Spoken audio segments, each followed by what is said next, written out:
So they say they love you, they show up for the holidays, they say the right words, and on paper that should be enough, but it still doesn't feel right. You sense it in the quiet moments and the way you reach out, but you don't feel met halfway in how your needs are dealt with, and your needs start to feel like burdens. So today, this episode is for anyone who's ever wondered, if they love me, why do I still feel disconnected? And this is way more common than most people admit. And it's not because you have high expectations, it's because there's a difference between love that's spoken and love that's truly felt. So today I'm breaking down that invisible gap as to why it happens, what it means, and what to do when you feel like your relationship checks all the functional boxes but doesn't feel emotionally secure. Let's get into it. So sometimes words just don't match the feeling. Some people say all the right words, I love you, I'm here for you, you matter to me, but the conversations are empty. They're not even necessarily dramatic.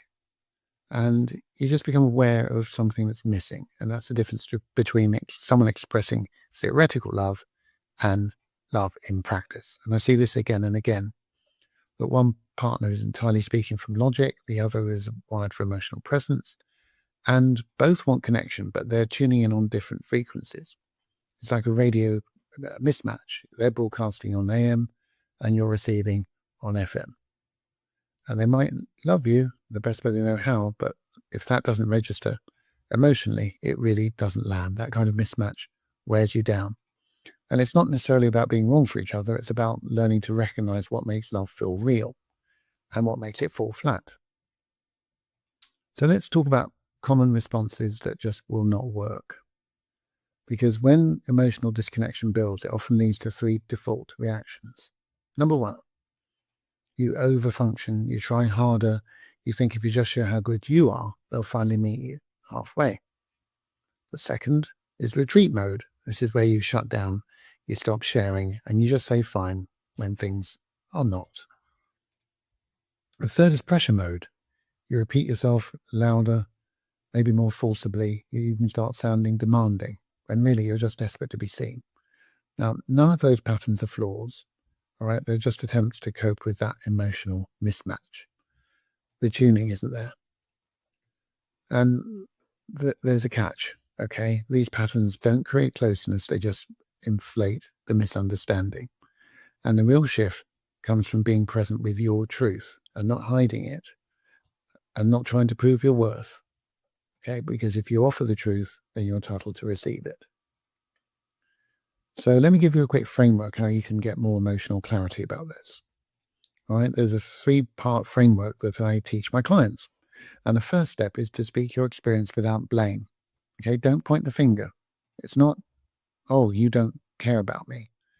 It's try, well, when I open up and I get silence in return, I start to feel disconnect.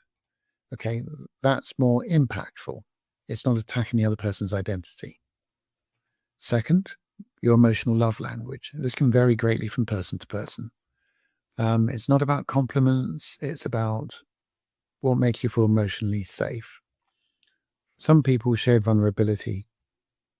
For others, it's feeling included in hard conversations. For others, it's just being responded to with care when they express their emotions. So the best thing you can do right here is to start by asking, well, when do I feel most emotionally connected and safe? Okay, because then you'll probably have a route to defining what your emotional love language is, whether you're a vulnerable person, whether you need to communicate verbally, or just, feeling safe. Okay, the third step, make clear and gentle requests. Say, would you be open to just, talking about this, even if it's once in a while, once a day for a few minutes? I think that would make me feel closer to you. It's a soft invitation. It's not a demand. Okay, it's giving some structure and direction without blame. Okay, that can be a 2-minute nightly check-in. How's your day? How are you feeling?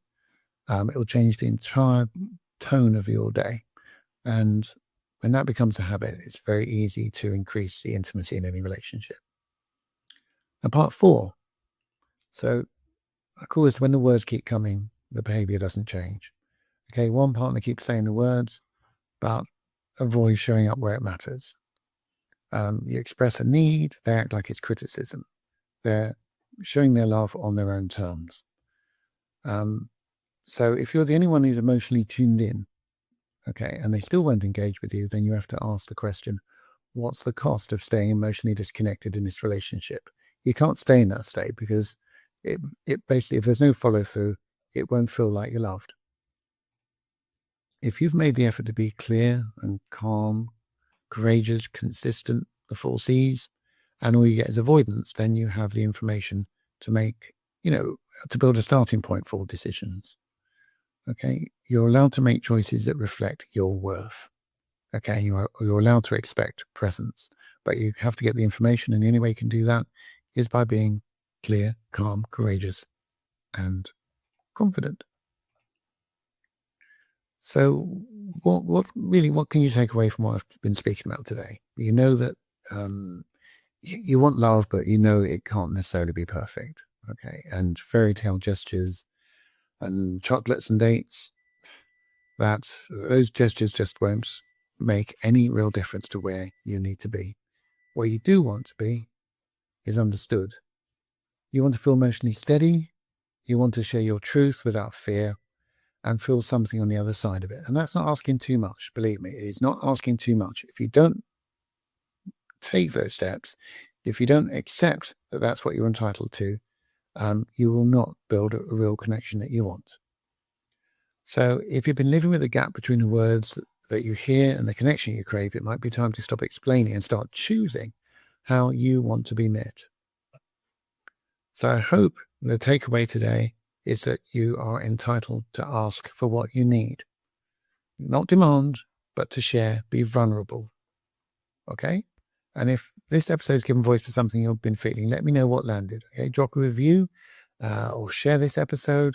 And I'd love to get the answer to this question, which is, what's one shift you're ready to make in how you show up for yourself when connection feels off?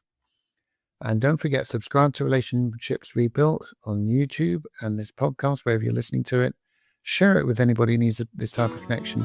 And check out the full podcast playlist because you'll get real usable tools. And I'm diving into next episode, which is when affection fades, what it means and what to do about it. Until then, lead with clarity, speak with courage, and expect love to feel like something you can really trust.